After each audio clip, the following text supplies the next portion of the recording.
Hello, dear students of class 12th. We are going to cover another portion of the short story titled Love Across the Salt Desert. So, open your books on page number 96. जहां हमने कल छोड़ा था वहां से हम continue कर रहे हैं. So, we are going to read from the 5th paragraph. Who are you trying to fool? Aftab Mia asked the smuggler. Don't you know that Allah Rakha is also missing? तो जो जमन था, जो smuggler था, उसको गुस्सा आया था कि आफ्ताब मियाँ का लड़का नजफ हुसैन उसके बोले बगैर वो सरहद पार करने निकला था.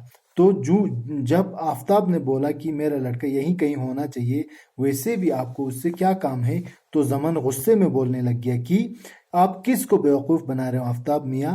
डोंट यू नो दैट अल्लाह रखा इज आल्सो मिसिंग? मुझे आप क्या बेवकूफ़ बना रहे हो? क्या आपको पता नहीं है कि जो नजफ का ऊंट है जिसका नाम अल्लाह रखा था वो भी मिसिंग है? तो क्या आप मुझे बेवकूफ़ समझ रहे हो?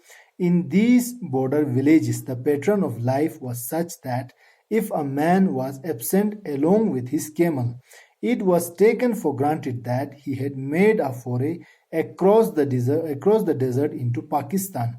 तो इस तरह के सरहदी इलाकों में, खासकर रेगिस्तानी सरहदी इलाकों में, गांव में ऐसा माना जाता था कि अगर कोई इंसान गायब है और उसके साथ उसका ऊंट भी गायब है, तो सब बिना किसी झिझक के, बिना किसी सोच विचार के ये सोचते थे कि वो इंसान एक सफर पर गया है, सरहद पार के सफर पर गया है, वो पाकिस्तान चला गया है. Aftab went into the mud enclosure where his camel was kept and found it empty. तो आफ्ताब ने फिर भी भरोसा नहीं हुआ कि उसका लड़का नजफ बॉर्डर पार चला गया है. वो ये देखने के लिए कि उसकी बात सही है कि नहीं है, ये देखने के लिए वो वहां पे गया, उस अहाते में गया जहां पे वो लोग अपने ऊंट को रखते थे, और पाया कि वो अहाता तो खाली है. तो उसको यकीन हो गया कि आफ्ताब नजफ पक्का बॉर्डर क्रॉस करने गया है. His heart sank, और उसका दिल बिल्कुल दुख हो गया, उसको दिल एक तरह से बैठ गया. He ran into the house to see if the bundle of tendu leaf he had brought had been taken by the boy.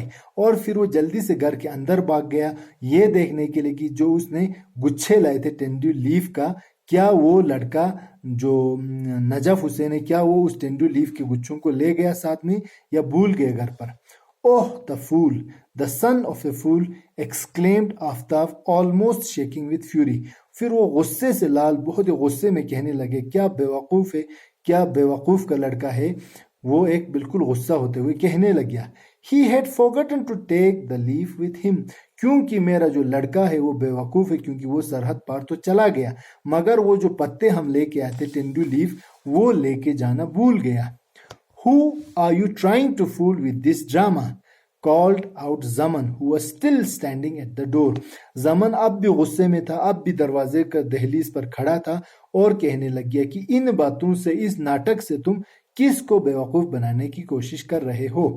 This son of yours is not as innocent as the world believes. ये जो तुम्हारा लड़का है वो इतना मासूम नहीं है जितना दुनिया उसको मासूम समझते हैं. He is a pig and the son of a pig. वो एक बिल्कुल ही गंदा इंसान है, गंदा बच्चा है, और वो गंदे वालिद या गंदे बाप का लड़का है. There was no limit to his chagrin. और जमन बहुत ज्यादा गुस्सा था और उसके गुस्से का, उसके डिसअपॉइंटमेंट का कोई हद नहीं था. जमन was the chief, the man who kept the rangers across happy. क्योंकि जमन सबसे बड़ा था, सबसे बड़ा चीफ था, और वो सरहद पार के रेंजर्स को खुश रखता था. वो उसको सब, उस दलाली में, उस बिजनेस में जो भी लोग इन्वॉल्व थे, वो सबको वो खुश रखता था. Anyone crossing the run without his support was running the gauntlet with the law. और कोई भी रन ऑफ कच्छ को पार करना बिना उसके जानकारी के, ऐसा करना उस इंसान के लिए बहुत ही खतरनाक था. रनिंग द गंटलेट मतलब खतरे के बिल्कुल मुंह में जाना, खतरे को फेस करना. And here this fledgling had blundered in without as much as a word to him. और यहाँ पे ये जो कच्चा इनएक्सपीरियंस इंसान है, उसने ये खता कर दी, उसने ये क्या कर दी, ये सफर पर निकल गया और जमन को बताया तक नहीं, ना उसको कोई सलाम भेजा, और इवन ₹100 नोट, ना उसको ₹100 का पत्ता भी नहीं भेजा, उसको बताए बगैर, उसको इन्फॉर्म किए बगैर वो बंदा सफर पर निकल गया। May Allah bring him safely out of this. और फिर वो एक सेड द ओल्ड रोक पायसली, एक बिल्कुल मोहतरम, एक बिल्कुल ही हम क्या बोलेंगे, आदिल, एक बिल्कुल ही ईमानदार इंसान, एक मतलब पूजा पाठ करने वाला इंसान की तरह नाटक करते हुए ज़मन बोलने लगे कि अल्लाह उसकी हिफाजत करे, अल्लाह उसको सही सलामत इन सब चीज़ों से निकाल ले। ओके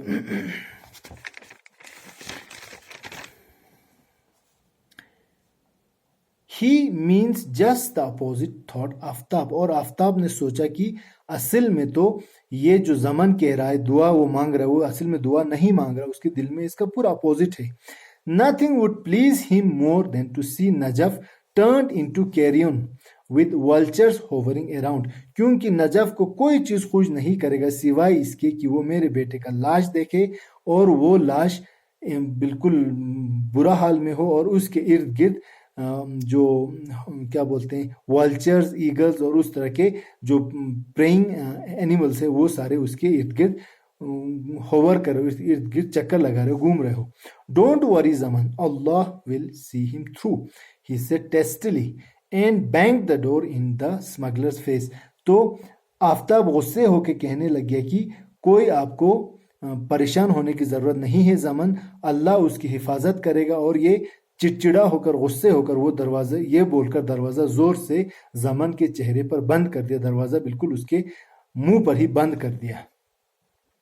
एज ज़मन स्टॉक्ड ऑफ, और जैसे ज़मन धीरे धीरे वापस जाने लग गया, Aftab went in to break the news of their sons escape to his wife.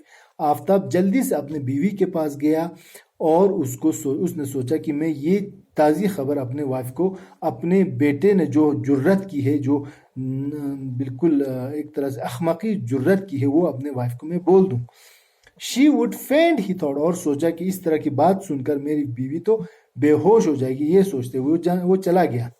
He found her crouching with her back against the mud wall. और वो जब अंदर पहुंचा देखा कि वाइफ जो है बैठी हुई है और पीठ उसने मड वॉल को किया कर रखा है और वो कोई काम कर रही बैठी हुई है। She did not even blink in surprise once, और ये खबर, ये बात सुनने पर वो बिल्कुल, उसकी आंख एक बार भी नहीं पलकें, जबकि वो बिल्कुल एक बार भी सरप्राइज या शॉक या इस तरह का कोई इमोशन उसको नहीं हुआ।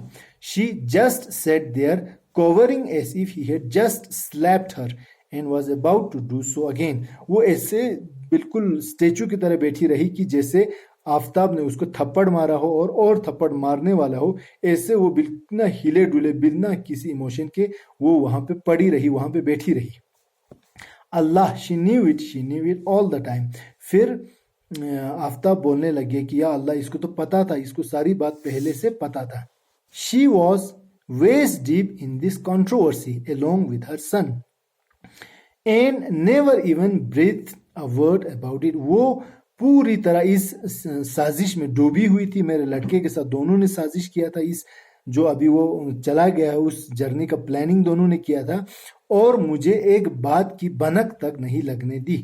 His eyes fell on her bare arms, और उसने देखा कि उसकी हाथों में कुछ नहीं पहना हुआ था, उसके कलाइयों में कुछ पहना हुआ नहीं था। Where is that gold bangle my father gave you woman? फिर वो पूछने लगे कि ए औरत या मेरी वाइफ या बीवी, जो तुम्हें मेरे वालिद ने जो चूड़ियां दी थी, जो सोने की चूड़ियां दी थी, वो कहाँ है? You need not worry, Najaf will return with clothes। फिर उसने आफ्ताब से बोला कि तुम्हें परेशान होने की ज़रूरत नहीं है, क्योंकि नजफ क्लोज या मसाले या उस तरह के चीज़ें लेकर वापस आ जाएगा, तुम्हें परेशान होने की ज़रूरत नहीं है। द लॉन्ग स्ट्राइडिंग अल्लाह रखा केप्ट अ ब्रिस्क पेस, जो लंबे कदम चलने वाला अल्लाह रखा था वो काफ़ी फुर्तीला चला, वो काफ़ी ठीक ठाक चला। A strong south wind drew the tang of the Kori creek back into Najaf's nostril, और जो साउथ से एक बहुत ही स्ट्रॉन्ग आंधी आई, हवा चली, उसने एक जायका, एक टेस्ट, जो कोरी क्रीक था, जो नाला था, वो ला के मतलब वो जायका, वो टेस्ट नजफ के नाक तक पहुंच गया, एक तरह से हवा चली। ही फॉलोड द स्टार्स, और वो जब रात को सफर कर रहा था तो उसने तारों की क्या करी, फॉलो किया, मतलब तारों को उसने फॉलो किया। इससे पहले हमें नजफ और उसके घर का सीन, उसका जो जो सिचुएशन था वो बताया। उसके बाद स्टोरी जो है थोड़ा नेक्स्ट सीन पे आ जाता है, जब नजफ सारा कुछ जेल रहा, वो सफ़र कर रहा है, तो हमें एक दूसरा कट करके यहाँ पे पहुंचाते हैं, ये वाला सीन दिखा रहे हैं। The Milky Way flecked with mica the Great Bear shambling towards the north. और जो आसमान में सितारे होते हैं, जो गैलेक्सीज होते हैं, जो उस तरह के अलग चीज़ें होती हैं, जो उनमें उनका हमें एक तरह से डिस्क्रिप्शन दिया जा रहा है कि उसने तारों का फॉलो किया जैसे पहले लोग करते थे। और मिल्की वे जो फ्लैक्ड विद मीका था, एक तरह से मीका के दानों की तरह वो आसमान में देखने से मिल्की वे दिख रहा था ऐसा। और जो एक शेप होता है कुछ कलेक्शन ऑफ स्टार्स का, जो ग्रेट बेयर जैसा लगता है, वो एक तरह से क्या कर रहा था, लड़खड़ाते हुए नॉर्थ की तरफ जा रहा था, ऐसा उसको एहसास हुआ, ऐसा उसको लगा। Before dawn he had arrived at Sarbela 20 miles from Kala Dungar. और सुबह होने से पहले वो एक जगह पहुंच गया जिसको सरबेला कहते हैं, वो 10 माइल दूर था काला डूंगर से, जहां से वो आया था। He was already beyond the international borders, boundary. International boundary के वो उस पार था, यानी कि वो बॉर्डर क्रॉस कर चुका था। Here he rested, इसलिए वो अब थोड़ा रेस्ट करने लग गया। During daylight, movement was impossible, और उसको पता था कि दिन दहाड़े हरकत करना बहुत ही मतलब नामुमकिन काम है। The Indus Rangers would be looking from their bamboo watchtowers, क्योंकि जो इंडस रेंजर से वो लोग अपने वॉच टावर से, कोई भी फौज या फौजी हो, वो एक नजर रख रहे होंगे, इसलिए दिन को सफर करना बहुत मुश्किल है। And in the heat everything become a mirage, और इस तरह के धूप में तो हर चीज एक मिराज लगता है, एक आंखों का धोखा लगता है। A depression in the sand looked like a splash of water, और पानी अगर रेत में थोड़ा सा खड्डा होगा तो वो एक पानी का क्या लगेगा, स्प्लैश, यानी कि पानी का एक तरह का मतलब पानी का एक सोर्स जैसा लगेगा। A freak stunted cactus gave the appearance of a grue, और एक बेढंग बेवजह ग्रो हुआ कैक्टस, जो छोटा सा कैक्टस होगा, वो एक तरह से दरख्तों का एक झुंड जैसा दूर से लगेगा due to mirage. And a camel looked like a huge prehistoric animal on the move, और जो कैमल था, ऊंट था, वो दूर से देखे तो मिराज की वजह से एक बहुत ही कदीम पुराने जमाने का मेमथ या जो डायनासोर्स होते थे उस तरह का एक बहुत बड़ा जीव जैसा लगेगा। Any moment was sure to be notice through binoculars, और कोई भी वो हरकत करता, इस तरह की हरकत दूरबीन से देखने पर आसानी से दिख जाता। When the sun came up, Najaf took his first drink of water from his chagal, और जब धूप निकल आया तो नजफ जो रेस्ट कर रहा था, धूप निकल आया तो उसने अपने चगल में से, अपने वाटर कंटेनर में से पानी थोड़ा पिया। At noon he had his first meal, dry stale bread with onion, और दोपहर में जाकर उसने अपना पहला खाना खाया। उसने जो बासी रोटी, जो सूखी रोटी ले आया था, उसको कुछ प्याज के साथ खाया। But by now thoughts about Fatima took a vice-like grip around him. अब तक क्या हुआ था कि फातिमा की जो यादें थी वो एक तरह से उसको, एक तरह से शिकंजे की तरह उसको, नजफ को उसने, फातिमा की यादों ने पकड़ा हुआ था। An entire night lay between them, he thought, और वो फिर वो सोचने लग गया कि अभी मुझे फातिमा से मिलने के लिए एक पूरा रात का वक्फा हम दोनों के बीच पड़ा हुआ है। And the distance was less than 10 miles, और जो रास्ता जो था, चल वो तो काफी नजदीक था, वो 10 माइल से कम था, मगर बॉर्डर एरिया है, आर्मी और बाकी चीज से बच के निकलना है, तो मुझे रात को सफर करके दिन को छुप के थोड़ा बचा के जाना है, इसलिए टाइम ज्यादा लगेगा। A whiff of the tangy south wind caught his nostril again, और फिर साउथ से एक तरह से जो बू आई उसके नाक में, फिर वो एक हवा के झोंके से उसको फिर बू आई। But this time it brought with it a thin dappled veil of cloud, patches of which lay overlapping like fish scales, मगर इस बार जो हवा चली, आंधी आई, वो अपने साथ एक पतला दुबला एक बादल का एक क्या बोलेंगे, बादल लेके आया, जो थोड़ा डिफरेंट कलर्स के जो बादल होते हैं, कोई अगर काला घना होगा जिसमें बारिश के बूंदे होंगे, या कोई हल्का सा सफेद होगा, वो एक दूसरे पे इस तरह ओवरलैप किए हुए बादल को वो लेके आया। इस बार हवा खाली हाथ नहीं आया, थोड़ा सा बादल भी साथ में आया, और वो बादल एक दूसरे पे इस तरह ओवरलैप किए हुए थे जैसे फिश या मछली के स्केल्स होते हैं, मछली के जो बॉडी पे स्केल्स होते हैं उस तरह एक दूसरे पे ओवरलैप किया हुआ कुछ बादल भी इस बार साथ ले आया। तो हम यहीं रुकते हैं, we will continue it further.